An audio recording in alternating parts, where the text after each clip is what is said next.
નમસ્કાર દર્શક મિત્રો, આપ જોઈ રહ્યા છો તના સમાચાર. સુરતમાં ઓશો ગીતા ધ્યાન યજ્ઞનું આયોજન, દેશ વિદેશથી આવશે સાધકો. સુરતના ઓશો પિરામિડ આશ્રમમાં 1 એપ્રિલથી 6 એપ્રિલ સુધી ગીતા ધ્યાન યજ્ઞનું આયોજન કરાયું છે. આ શિબિરમાં ભાગ લેવા માટે 75 જેટલા સાધકો સાધિકારીઓ દેશ પરદેશથી આવી રહ્યા છે. ત્યારે આ કાર્યક્રમમાં વર્તમાન સમયના વિપરીત સંજોગોમાં શાંતિ કેવી રીતે જાળવવી તે વિષય ઉપર માર્ગદર્શન આપવાની સાથે વૈચારિક મંથન કરવામાં આવશે. સમગ્ર શિબિરમાં શિબિરાર્થીઓને ઓશોના અમૃત પ્રવચન સાંભળવામાં આવશે.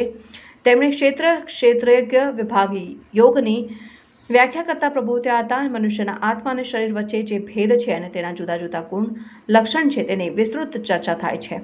પ્રાયોગિક ધ્યાન યજ્ઞનું સંચાલન ઓશો ફ્રેગ્રેન્સ સંસ્થા સોનીપત હરિયાણાથી આવેલા ઓશોના અનુજ સ્વામી શૈલેન્દ્ર સરસ્વતી અને માં અમૃતપ્રિયાજી કરશે.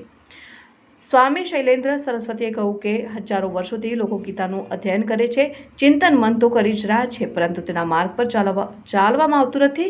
ત્યારે જીવનમાં કેટલું દુઃખ વધતું જાય છે, કેટલી નાસ્તિકતા વધી જાય છે, પરમાત્મા પરથી ભરોસો ઉઠવા માંડે છે. પણ જ્યાં સુધી એ દબાય નહીં, મારા દુઃખના કારણમાં હું જ છું, ત્યાં સુધી દુઃખમાંથી છૂટવાનો કોઈ રસ્તો નથી.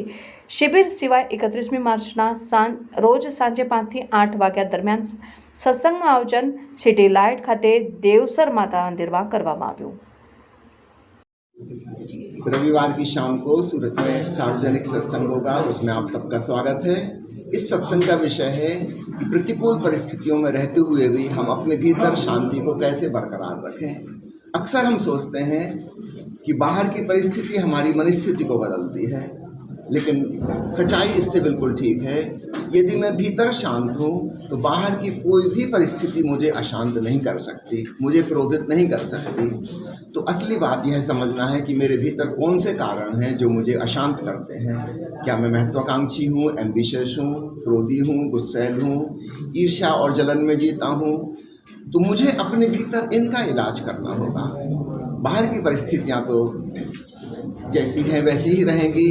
अचानक हमारे बदलने से हमारे लिए सारा जगत बदल जाएगा, हमारी दृष्टि बदल जाएगी, हमारे लिए पूरी सृष्टि बदल जाएगी. तो कैसे यह दृष्टि से सृष्टि का रूपांतरण हो, इसे जानने, समझने और प्रयोग करने के लिए आपको आमंत्रित करता हूँ. इस शिविर में, इस सत्संग में जरूर आइए. धन्यवाद.